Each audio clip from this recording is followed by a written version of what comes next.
Hey Tessa, it's been a while since the last time I heard from you. Is everything good?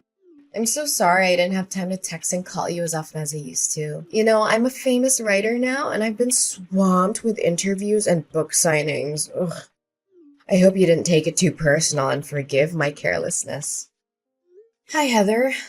Yes, things are going well, as usual. In fact, nothing much has changed since the last time I moved out of the house, actually. I'm surprised you brought that up. Are you still holding a grudge against me for marrying your ex-husband? It's been years, sis. You should be able to forgive me by now. We're family after all. I wish it were that easy. Losing my husband and getting kicked out of my house in one day was a lot to handle. As a matter of fact, I still haven't fully processed everything that happened, and I still feel the pain when I think about it. I know, sis, but how can you save a marriage that was no longer working anymore? George already told you that his feelings for you had faded over time, and I was the only one who had a spot in his heart. Surely he made this clear before you guys got divorced, correct? I know you're still beating yourself up for losing such a well-off man like George, but it's about time you move on and face the reality, Tessa. I never cared about his money. What I cared about was the betrayal. I was deeply hurt when I found out that he cheated on me with you. The sight of you two together in my bedroom was a knife to my heart. I felt betrayed and humiliated. Come on, sis. Don't act like I'm the one who's at fault here. I mean, your husband was the one who hit on me first. What was I supposed to do? Even if that were the case, you could have easily said no. But instead you chose to betray your own sister. My husband wasn't innocent, but I don't think you were either. In fact, I still blame myself sometimes for ignoring the red flags that kept telling me you were seducing my husband. Honey, I wouldn't call it a betrayal. Didn't you hear what he said before the day you got divorced? He told you that he had lost all of his interest in you a long time ago. But he didn't want to hurt your feelings. Many times he came to me for comfort and advice, and we grew closer and closer just like that. George was unhappy for quite a long time, and he just finally found the courage to leave. Enough! I'm not really feeling up to talking about that at the moment. Can we just change the subject of our conversation? Yeah, sure. So, what have you been doing for a living, Tessa? Still trying to make it as a full-time freelance artist? I already told you a million times, your paintings suck. No one wants to buy them. They're so bad, you could lay them on the floor and people would mistake them for doormats. Don't be so harsh on me, Heather. I know my paintings aren't everyone's cup of tea, but I believe that art should be a reflection of the artist's heart and soul. I could draw something easier for the audience to approach, but that would be a betrayal of my own artistic vision. I'm not going to compromise my art just to make it more marketable. I know that there are people out there who appreciate my work for what it is. Whatever your stupid belief is the reason why you're still living in poverty. For me, money comes first, and it's all about creating things that people will like. Just look at me and my best-selling book, The Power of Marriage. Sold over 200,000 copies and generated more than $1.6 million last year. Can you believe it? Oh, and have you heard about my book, A Match Made in Success? It's a memoir about my marriage to George, and it was just published last month. It's already sold a couple of thousand copies, and I'm really excited about it. Yes, I've heard about those books, and you've also written many other famous marriage books. I just thought it's quite ironic that someone who has sabotaged other people's marriages would write about the principles for a strong and lasting relationship. Hey, are you referring to me, Tessa? I can see that you're still struggling to conceal your jealousy of my successful and wealthy life. It must be hard to see someone like me living the good life while you're stuck in your destitute existence. I guess it must be tough raising Gabriella all by yourself, huh? At least George still gives you some pity money every month to keep you and Gabriella from the verge of hunger. So, you're finally showing your true colors, huh? Well, let me tell you something. I know exactly how hard I had to sacrifice for you to get where you are today. I gave up my dreams, my relationships, and my sanity, all so that you could achieve yours. Oh, not again. When our father passed away and our mother left us, I was the one who stepped up to take care of you. I worked 2 or 3 jobs at a time to make sure that you had everything you needed to succeed in school. I even had to drop out of college myself, but I didn't care. All I wanted was to make sure that you had the best possible chance in life. And what did you do? You repaid my sacrifice by stepping into my marriage with George and destroying it. Oh, for the love of God! Would you please stop giving me that lecture? I'm so sick of hearing it. I don't owe you my entire life for something you did for me 10 years ago. I barely even remember it. I certainly don't appreciate you bringing it up every single time we talk. You sure are ungrateful, aren't you? Anyways, do you have free time? I just want to invite you to come over to my house and join my birthday party. It'll be fun. But don't bring Gabriella along. She would cry and ruin the party for everyone else. I don't really want to go because I have a lot of things to do. Ugh, please, your excuses are so lame. What else do you have to do all day besides painting those ridiculous pictures that belong in the trash? Think about the sake of our sisterhood and come to my house, please. It will be great fun. I can guarantee you. Okay. I guess it wouldn't harm just to attend your birthday party. We're sisters after all. I'll be there, but I'm not making any promises about how much fun I'll have. That's my sister. So I'll see you at 8 o'clock in the evening at my house, right? Don't forget about it.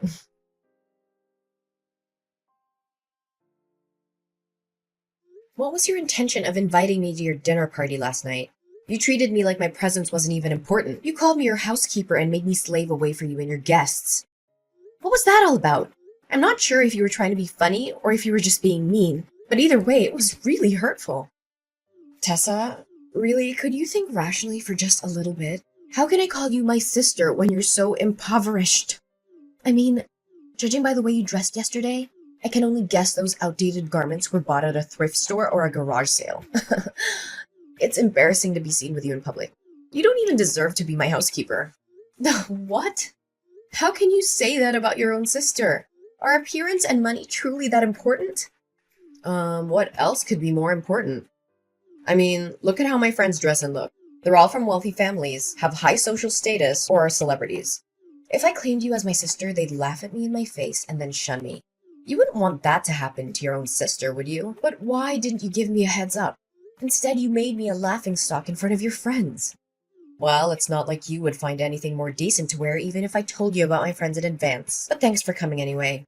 You were very helpful at cleaning after the party.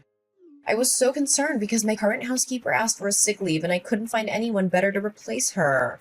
So you called me up just so I could do the work for your housekeeper? Well, I'm not surprised by your actions anymore. After all, you've already stolen my husband and belittled my chosen profession. What else couldn't you possibly do to hurt me? One thing I'm a little concerned for you, though. Concerned for me? Why would you be concerned for me? I have everything I could ever want. I'm at the top of my career, I own your former house and your wealthy ex-husband, and I'm living the best life imaginable. What could possibly be wrong? Well, I'm just interested to see how the audience will react when they find out that your marriage is not as perfect as it seems. Will they be disappointed? Will they be shocked?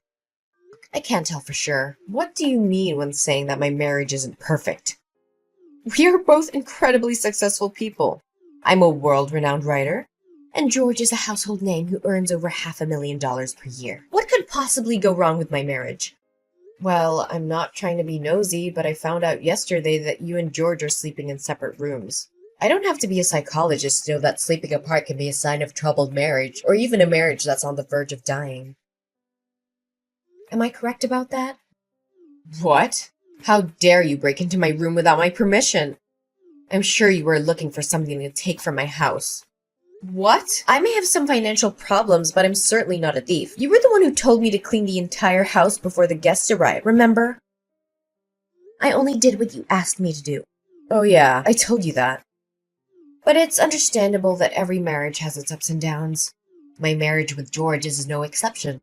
We've had a few arguments lately and we're not talking to each other right now, but that doesn't mean our marriage is on the verge of dying like you said. The condition of the master bedroom is a clear indication that it hasn't been used in a long time. The air is stale and musty, the floor is covered with a thick layer of dust, and there are cobwebs in the corners. The windows are also smudged with dirt. Just admit it. You and George weren't sleeping together for years. Why do you have to keep pretending that you have a happy marriage? We both know that's not the case. You're not fooling anyone. It's my family business. Don't stick your nose into it. I'm sure your audience will be devastated to learn that the power couple An impeccable marriage they look up to is nothing but a complete sham. I'm sure the press will be thrilled after I reveal to them this hot topic.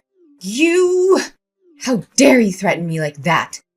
No, I mean, Tessa, why should you ever rat out your own sister? Really? I've made a great fortune and achieved fame from selling those books. If anyone ever finds out the truth about my marriage with George, my reputation will be ruined and I'll be ruined with it too. I'm begging you, Tessa. Please don't tell anyone about this. Just a few minutes ago, you were raising your voice at me, calling me your housekeeper, and belittling me for my financial status. What's the reason for your sudden change in your behavior? Well, Tessa, you know I didn't mean what I say. In fact, you already knew that I'm a person who always speaks without thinking about the consequences of my words. Please, Tessa, just forgive me this one time. I'll swear I'll treat you better the next time we meet. You have my word. I don't know, Heather. You've done me wrong over and over again. I don't know if I can still put my trust in you after all of this. I know I messed up, and I'm so sorry for what I did. I know that it doesn't make it right, but I hope you can forgive me.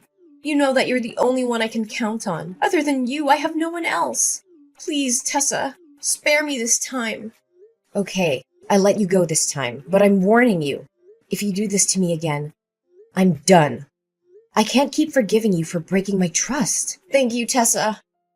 I know that you're my dearest sister in the world, and you would never do anything to harm me.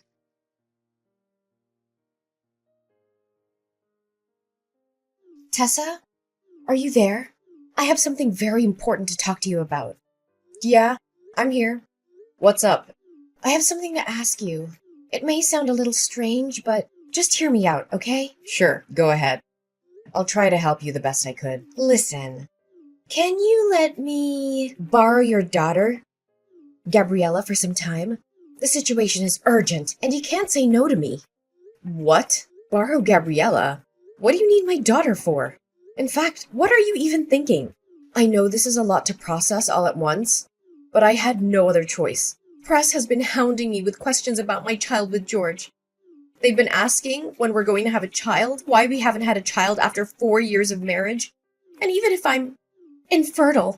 I've been bombarded with so many questions, and I finally felt like I had to defend myself. I had to tell them that we already have a child, but we've chosen to keep her out of the public eye. So now you want Gabriella to pretend to be your own child? That's only gonna worsen the situation. You can't cover one lie with more lies. You know that. But what could I do in that circumstance? Tell them that my marriage with George isn't fulfilled and happy as it looks on the surface? If the press found out about it, my life would be a complete disaster. I've worked so hard for my career. I've built everything I have from the ground up. The fame, the money, the spotlight. Everything I own would dissipate in just a blink of an eye. How can I live with that? I don't know, Heather, but this is just too much. Gabriella is my daughter, and I love her more than anything in the world. I just can't hand her over to you like a merch. Oh, sister, don't make it sound so complicated. I'm just gonna borrow Gabriella for the press release of my upcoming book. After that, I'll let her back into your arms, safe and sound. In fact, after appearing at my press release as my daughter, Gabriella will become famous just like me. With her newfound fame, she'll be able to earn a lot of money and sign contracts with large brands. This'll turn you and your daughter's destitute life into something that's worth living. Don't try to bait me with money. You know that I'm not a materialistic person like you. Besides, Gabriella doesn't need the kind of fame that is based on lies. She deserves to be famous for her own merit, not because of someone else's deception. I don't want her to end up like you, living a life that is based on falsehood and manipulation. I know, but at least help me out this time. If you still consider me your sister, look, if you don't lend me a helping hand this time, my whole career and everything I put effort into will go down the drain. Do you actually have a heart to see everything I've worked for get destroyed right in front of my eyes?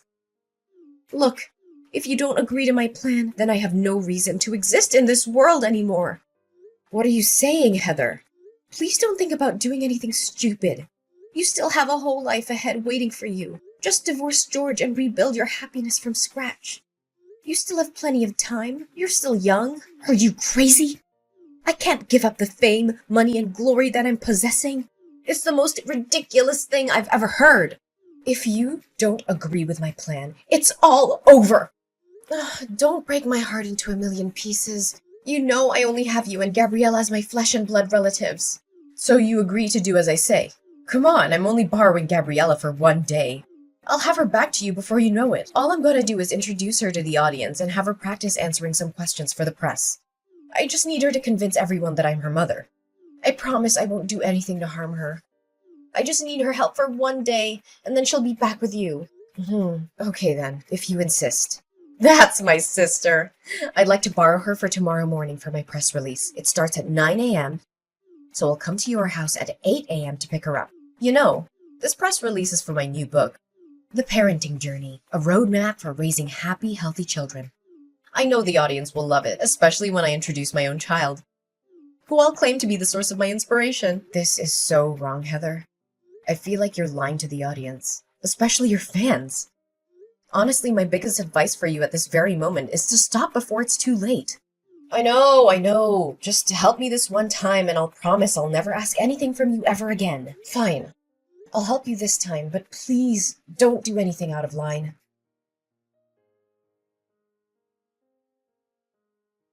Heather, where are you and Gabriella?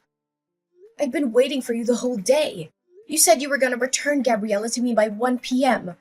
Didn't you receive my innumerous texts and calls? I'm sorry, Tessa, but Gabriella is staying with me. She's such a bright kid, and the audience fell in love with her immediately. Did you know that just today, my new book has sold a couple of thousand copies? It's thanks to Gabriella. Tessa, I think I'm going to keep her around. Will you let her stay with me? No! She's my daughter. How can I let you keep her? Oh, come on, Tessa. Do you honestly think that you're giving her the life she deserves with your scanty income? I, on the other hand, have a solid financial footing that I can guarantee you that I'll take a better care of her than you ever did. I promise Gabriella will be showered with fame and money when she's become my child. There's no way she's gonna agree with your stupid idea. She knows very well that I'm her mom and she will insist on coming back to my arms. Oh, Heather, she's a 2-year-old kid.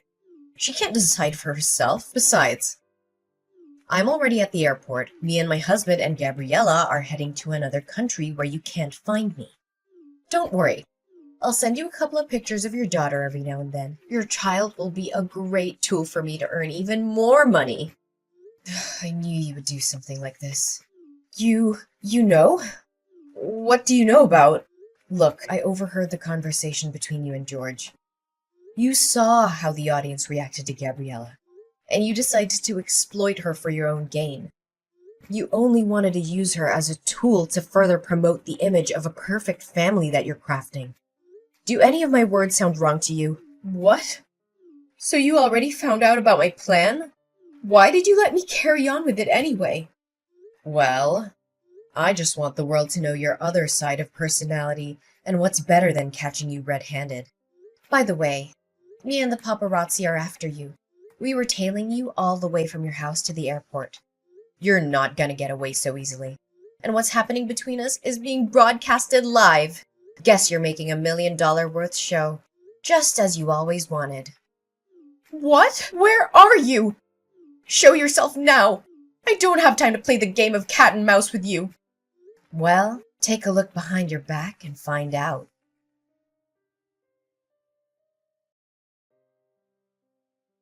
Heather was shocked when she saw me and a crowd of paparazzi chasing after her, demanding answers. Everyone now knew the truth about her so-called happy and successful family. It was all a lie, a carefully crafted facade to make money. In reality, Heather and her husband George hadn't spoken to each other in years. She'd found out he'd been cheating on her with another woman, and she had been too humiliated to tell anyone. Now, the truth was out, and Heather was facing the consequences. Her books were being boycotted, her reputation was in ruins, and she was being sentenced to 3 years in prison for kidnapping. The prospect of my sister being able to write again seems daunting, and it may take a considerable amount of time. Additionally, I am uncertain if anyone will ever believe what she says again after what happened. Finally, Gabriella got back into my arms again. My precious girl is the angelic light that guided me even during my darkest days. She's my reason for living, and every picture that I paint reflects the immense and inseparable love between us. As my daughter Gabriella became famous, my paintings also gained more recognition. The audience finally understood the deep meaning behind my paintings, which depict the special bond between a mother and child. Eventually, I was able to open my own painting gallery. With the proceeds of the sale of my paintings, which amounted to almost $100,000, I donated half the money to charities that provide financial assistance to single mothers. I hope to uplift their lives in the same way that mine had been uplifted.